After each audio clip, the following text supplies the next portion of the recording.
Ready?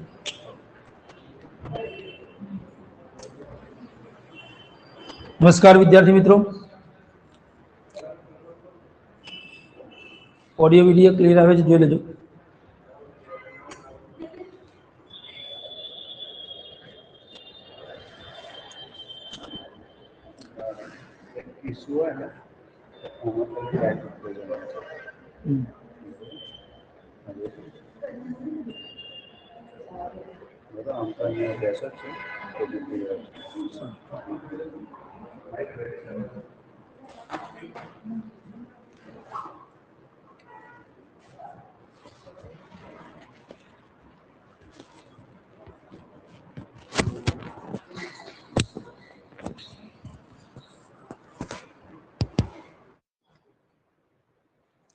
Okay, nurse ગુરુ YouTube channel પર આપ સૌનું હાર્દિક સ્વાગત છે.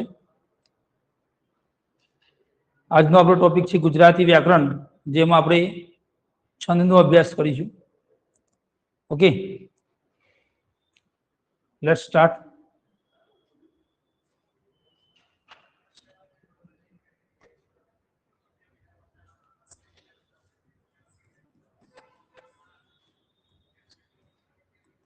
છંદ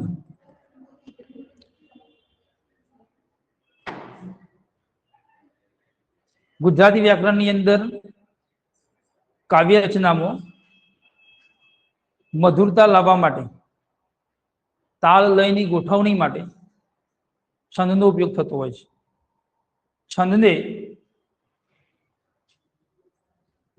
અંગ્રેજીમાં મીટર, જેનો અર્થ થાય માપ, એ પ્રમાણે આપણે કહી શકીએ.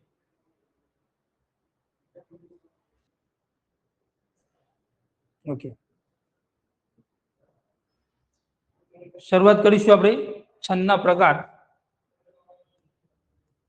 બે પ્રકારના છંદ ભણીશું, એક અક્ષરમેળ છંદ, બીજો છે માત્રા. ઓકે, સૌથી પહેલા એનું બેઝિક જરાક સમજી લઈએ. તો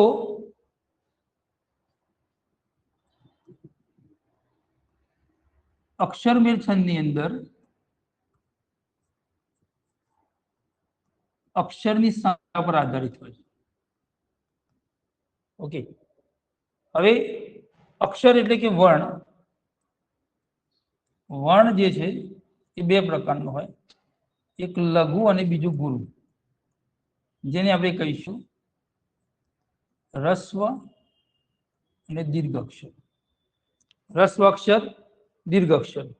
તો રસ્વ અક્ષરની અંદર અ, નાનો ઈ, નાનો ઉ અને ઋષિનો રૂ, આ ચાર પ્રકારના વર્ણ આવશે.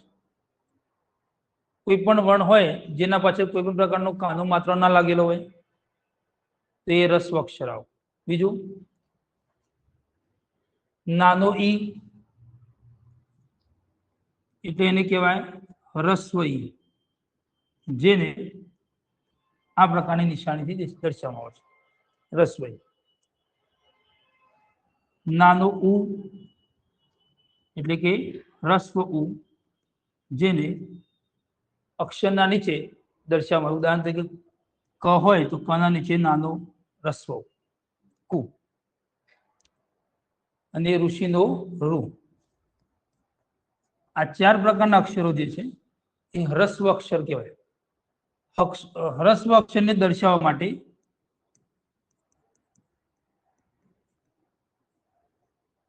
એટલે કે લઘુ અક્ષરને દર્શાવવા માટે આ પ્રકારની નિશાની વપરાય છે, અર્ધચંદ્રાકાર. બીજા આવે છે દીર્ઘ અક્ષર. આ, મોટો ઈ, મોટો ઉ, એ, ઐ, ઓ, ઔ, આ રીતે. તો જેના પાછળ કાનો પણ આપેલો હોય, માત્ર પણ આપેલો હોય. પછી અહીંયા જે ઈ દેખાય છે, મોટો ઈ, એને કહેવાય દીર્ઘ ઈ, જે અક્ષરની જમણી બાજુ આ પ્રકારની નિશાની. મોટો હું એટલે કે દીર્ઘ ઉ, જેને અક્ષરની નીચે આ રીતે દર્શાવાય છે દીર્ઘ ઉ. ઓકે, તો આ ગુરુ અક્ષરને દર્શાવવા માટે આ પ્રકારનો ડેશ ની નિશાની હોય છે, ડેશ બતાવવા. ઓકે, હવે અક્ષરમેળ છંદ માટે નિયમો. અક્ષરમેળ છંદના નિયમો આપણે જોઈશું. પહેલો નિયમ છે કે જ્યારે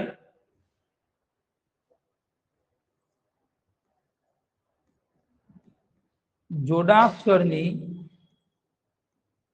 આગળનો અક્ષર આપેલ હોય, અક્ષર રસ્વ આપેલ હોય, તો પણ તેને દીર્ઘ એટલે કે ગુરુ ગણવું.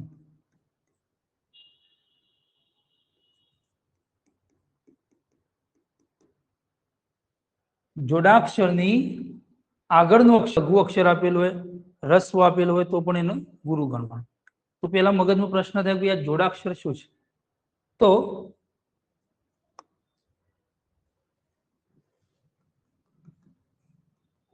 જોડાક્ષર એટલે કે સંયુક્તાક્ષર. બે અક્ષરો જોડાયેલા હોય એને જોડાક્ષર કહેવાય. એક છે ક અને ષટકોણના શ નો જોડાક્ષર છે, જ્ઞ જ અને જ્ઞ નો જોડાક્ષર છે, સ્વ શરણાઈનો શ અને વ નો જોડાક્ષર છે, ત અને ર નો જોડાક્ષર છે, પ્ર પ અને ર નો જોડાક્ષર છે, ક્ર ક અને ર નો જોડાક્ષર છે,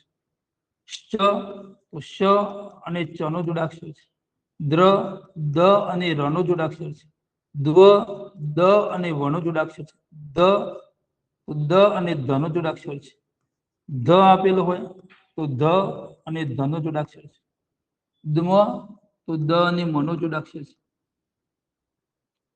આ પ્રકારના જોડાક્ષર આવે. તો જ્યારે પણ છંદની અંદર જોડાક્ષરની આગળનો અક્ષર લઘુ આપેલો હોય તો પણ એને શું ગણવો? ગુરુ ગણવો. તો ઉદાહરણ તરીકે આવું આપેલું છે અશ્વ. તો અશ્વની અંદર આ સ્વ એ જોડાક્ષર છે, એના આગળનો અક્ષર અ જે લઘુ આપેલો છે. તો લઘુ આપેલો હોય તો પણ આ અને શું ગણવાનો? ગુરુ ગણવાનો. બીજું ઉદાહરણ જોઈએ, પુષ્પ. તો આ સ્પ જોડાક્ષર છે, એના આગળનો જે પ છે અહીંયા રસ્વ ઉ એટલે કે આ પ અને ઉ નાનો ઉ જોડાયેલો છે. એ રસ્વ ઉ છે તો એ લઘુ અક્ષર છે, તેમ છતાં એને શું ગણવાનો? ગુરુ ગણવાનો. ઓકે, ચલો ખબર પડી ગઈ. નિત્ય ત્ય જોડાક્ષર છે, એના આગળનો અક્ષર રસ્વઈ એટલે નાનો ઈ. તો આ જે ની છે એ લઘુ આપેલું તેમ છતાં શું ગણવાનું? ગુરુ ગણવાનું. ટૂંકમાં જોડાક્ષરની આગળનો અક્ષર લઘુ આપેલો હોય તો પણ ગુરુ ગણવાનું. બીજો નિયમ જોઈશું.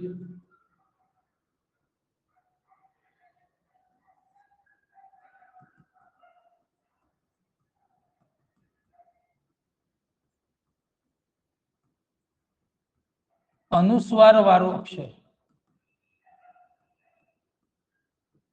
આપેલ હોય ત્યારે, અનુસ્વાર આપેલું હોય, અનુસ્વાર એટલે કે અક્ષરના ઉપર ટપકું આવે છે. માનો ક ના ઉપર ટપકું કમ, પ ના ઉપર પમ, આ રીતે. તો એ અનુસ્વાર વાળો અક્ષરની અંદર જો અનુસ્વાર બે પ્રકારનો આવે છે. એક તો અનુસ્વાર આવશે તીવ્ર, બીજું મંદ. ઉચ્ચારણ કરી જોવાનું, તીવ્ર અને મંદ. જ્યારે અનુસ્વાર તીવ્ર હોય, ઉદાહરણ તરીકે અહીંયા લખેલું છે કંપન. કંપન શબ્દ લખેલો છે, તો એનો વાંચીએ છે તો કના ઉપર જે અનુસ્વાર છે એનો વાંચીએ તો કંપન, તીવ્ર રીતે બોલાય છે. તો એ અનુસ્વાર વાળો અક્ષર જ્યારે તીવ્ર અનુસ્વાર હોય અને જો તો લઘુ હોય તો પણ એનો ગુરુ ગણવું. ઓકે, અનુસ્વાર જ્યારે તીવ્ર રીતે બોલાતું હોય, જો એ અક્ષર લઘુ હોય તો પણ ગુરુ ગણવું. અને જો અનુસ્વાર મંદ રીતે બોલાતું હોય, એ શબ્દ છે કુંવર, તો કના ઉપર જે ટપકું આપેલું છે અને એને વાંચીએ છીએ તો નોર્મલી કુંવર જ વાંચાય છે, કુંવર એવું ભાર દઈને બોલાતું નથી. તો જો મંદ હોય ત્યારે લઘુ હોય તો લઘુ જ ગણવું. ક્લિયર? પહેલો નિયમ, જોડાક્ષરની આગળનો અક્ષર લઘુ આપેલો હોય તો પણ ગુરુ ગણવું. બીજો નિયમ કે જ્યારે અનુસ્વાર વાળો અક્ષર હોય અને જો અનુસ્વાર તીવ્ર રીતે બોલાતું હોય તો એ અક્ષર લઘુ હોય તો એને ગુરુ ગણવું. પણ જો અનુસ્વાર મંદ રીતે બોલાતું હોય તો એને લઘુ હોય તો લઘુ જ કરવું. ત્યાર પછી નિયમ નંબર 3,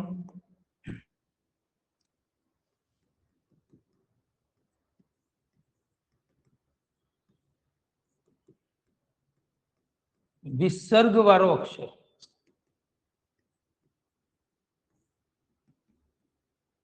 વિસર્ગ એટલે કે બે ટપકા, વિસર્ગ વાળો અક્ષર એટલે બે ટપકા આપેલા હોય.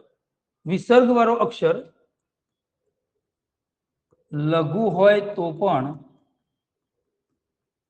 ગુરુ ગણવું. ઉદાહરણ તરીકે દુઃખ, તો આ વિસર્ગ બે ટપકા એ દુ જોડે જોડાયેલા છે. અહીંયા જે દુ છે એ નીચે રસ્વ આપેલું છે એટલે કે એ લઘુ અક્ષર છે, પણ લઘુ હોય તો પણ એને શું ગણવાનું? ગુરુ ગણવાનું. બીજું ઉદાહરણ જોઈએ, અંતઃકરણ, તો ત આપેલો છે, તના આજુબાજુ કાનો માત્ર છે નહીં, એ લઘુ છે પણ તે વિસર્ગ હોવાના કારણે એ તને લઘુ હોય છતાં ગુરુ. ઓકે, અને છેલ્લો નિયમ,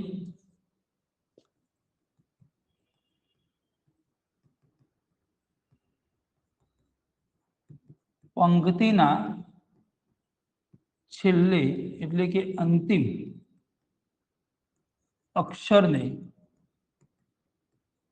લઘુ હોય તો પણ ગુરુ ગણવું. પંક્તિનો છેલ્લો અક્ષર, પંક્તિ જ્યારે પૂરી થાય ત્યારે છેલ્લો અક્ષર આપેલો હોય લઘુ હોય તો પણ શું ગણવાનું? ગુરુ. ઉદાહરણ તરીકે પંક્તિ આવી રીતે આપેલી છે અને છેલ્લે આવું છે રે લો લ, તો છેલ્લો અક્ષર લ છે, એની આજુબાજુ કાનો માત્ર નથી, એ લઘુ છે, તેમ છતાં શું ગણવાનું? ગુરુ ગણવાનું. ઓકે, ચલો નેક્સ્ટ. હવે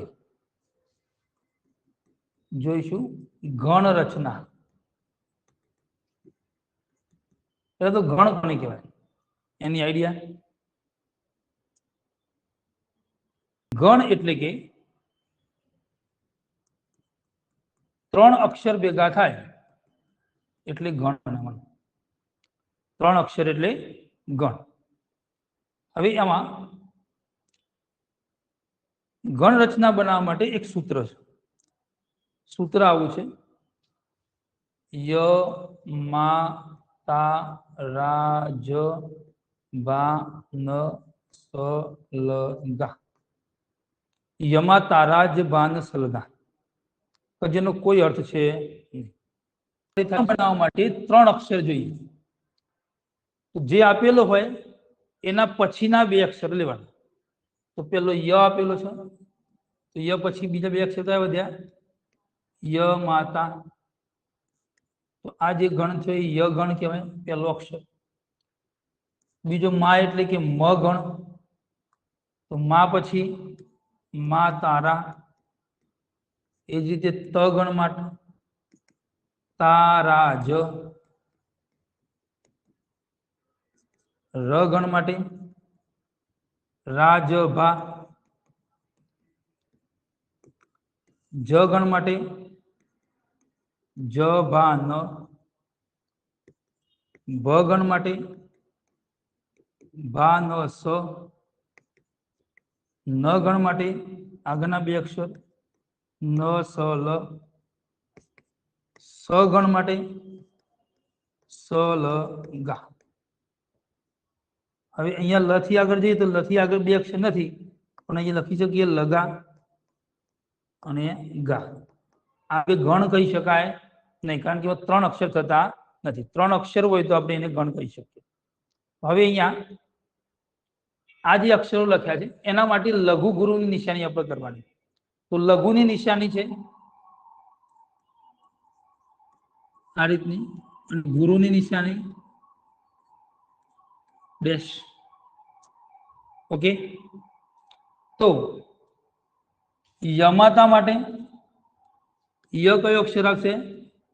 લઘુ, મા ગુરુ તા ગુરુ.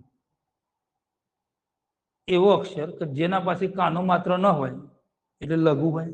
બીજું, એના નીચે રસ્વ આપેલું હોય અને એના પાછળ આગળ રસ્વઈ આપેલો હોય, લઘુ અક્ષર કહેવાય. અને જો રૂ આપેલો હોય તો લઘુ અક્ષર કહેવાય. કાનો માત્ર આપેલો હોય તો ગુરુ. તો ય ગણ માટે લઘુ ગુરુ ગુરુ. મા તારા બધામાં જ કાનો આપેલો તો ગુરુ ગુરુ ગુરુ. તારાજ માટે ગુરુ ગુરુ લઘુ. રાજભા માટે ગુરુ લઘુ ગુરુ. જભાણ લઘુ ગુરુ લઘુ. બાનસ ગુરુ લઘુ લઘુ. નસલ ત્રણે ત્રણ અક્ષરો સાદા છે, લઘુ લઘુ લઘુ. સલગા લઘુ લઘુ ગુરુ. લગા માટે લખવું હોય તો લઘુ અને ગુરુ, ગા માટે ગુરુ. ચલો, આટલા સુધી ખ્યાલ આવી ગયા? કમ્પ્લીટ.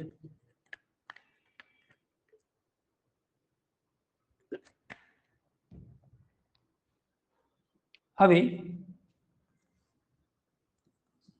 પરીક્ષામાં આ રીતે આપેલું હોય કે લઘુ ગુરુ ગુરુ એ કયા ગણનું બંધારણ સૂત્ર છે?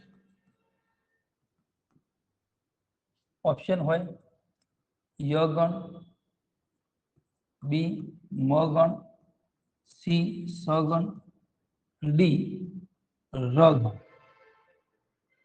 બરાબર. તો આ પ્રકારના ઓપ્શન આપેલા હોય તો આપણે શું કરવું પડે? તો સૌથી પહેલેથી જ આ યમા તારાજબા ને સલગા લખવું પડે. ત્યાર પછી યમાતા મા તારા તારાજ રાજબા સલગા લખવું પડે. ત્યાર પછી લઘુ ગુરુ ગુરુ કરવું પડે. ત્યારે ખબર પડે ય ગણનું બંધારણ સૂત્ર શું છે? લઘુ ગુરુ ગુરુ. બરાબર. પણ આટલું બધું કરવાનો આપણી પાસે સમય હોય નહીં. એના માટે આપણે શોર્ટ ટ્રીક છે. તો મ ગણ આપેલો હોય, કયો ગણ? મ. તો મ ગણનું બંધારણમાં ત્રણે ત્રણ ગુરુ. મ ગણના બંધારણમાં ત્રણે ત્રણ ગુરુ આવે. ન ગણ આપેલો હોય તો ત્રણે ત્રણ લઘુ આવે. એટલે મન શબ્દ યાદ રાખવાનો. મ ગણની અંદર ત્રણે ત્રણ ગુરુ, ન ગણમાં ત્રણે ત્રણ લઘુ. ત્યારબાદ જ્યારે બે લઘુ આપેલા હોય, બે વખત લઘુ હોય, તો એના માટેનો એક શબ્દ યાદ રાખવાનો છે, ભજસ. બે લઘુ હોય એના માટે શું છે? ભજસ. જ્યારે બે ગુરુ આપેલા હોય એના માટેનો શબ્દ છે યરત. ઓકે, બે અક્ષર લઘુ હોય તો ભજસ અને બે ગુરુ હોય તો યરત. અહીંયા પ્રશ્ન આપેલો છે કે લઘુ ગુરુ ગુરુ એ કયા ગણનું બંધારણ સૂત્ર છે? તો પરીક્ષાની અંદર આવું આપેલું છે લઘુ ગુરુ ગુરુ કયા ગણનું બંધારણ સૂત્ર છે. અહીંયા શોર્ટ ટ્રીક આપેલી છે. તો આની અંદર ગુરુ અક્ષર કેટલી વખત છે? 2 ગુરુ છે. તો 2 ગુરુ આપેલા હોય તો એના નીચે જ ટ્રીક કઈ છે આપણે? ય ર અને ત લખી દીધું. અને જે સરખા સરખા હોય 2 વાર આપેલા હોય એને ઉડાડી દેવાના. વધ્યું શું? તો એ આપણો જવાબ છે. તો આ જે છે એ ય ગણનું બંધારણ સૂત્ર છે. બીજું જોઈએ. આવું આપેલું હોય ગુરુ ગુરુ લઘુ, ગુરુ ગુરુ અને લઘુ. આમાં પણ કેટલા ગુરુ આપેલા છે? 2 ગુરુ છે. એના નીચે લખવાનું ય ર ત. સરખા સરખા કયા છે? ય અને ર. વધી કોણ? ત. તો ત ગણનું બંધારણ જોઈએ. તો ત ગણમાં ગુરુ ગુરુ લઘુ. નેક્સ્ટ ગુરુ લઘુ ગુરુ આપેલો છે. આમાં પણ 2 ગુરુ છે. 2 ગુરુ માટે શું લખવાનું નીચે? ય ર ત. સરખા સરખા કોણ છે? 2 વખત ય અને ત. વધીશું ર. તો ર ગણનું બંધારણ જોઈએ. તો ર ગણના બંધારણમાં ગુરુ લઘુ ગુરુ આપણે ડાયરેક્ટ આપણો જવાબ આવી જાય. જો આવું આપેલું હોય લઘુ ગુરુ લઘુ, લઘુ ગુરુ લઘુ, અહીંયા આપણે જોઈ શકીએ છીએ કે 2 વખત લઘુ આપેલા છે. 2 વખત લઘુ આપેલા હોય તો એનું સૂત્ર શીખવાડ્યું આપણે બ જ સ. એના નીચે લખવાનું બ જ સ. સરખું સરખું જેવું ડીયું 2 લઘુ છે. વધીશું જ ગણ. તો જોઈએ જ ગણનું બંધારણ લઘુ ગુરુ લઘુ. ઓકે ચલો. ત્યાર પછી આવું આપેલું હોય ગુરુ લઘુ લઘુ. તો આમાં કેટલા લઘુ છે? 2. 2 લઘુનું સૂત્ર ભ જ સ. આ બંને સરખા છે. ભ જ અને સ.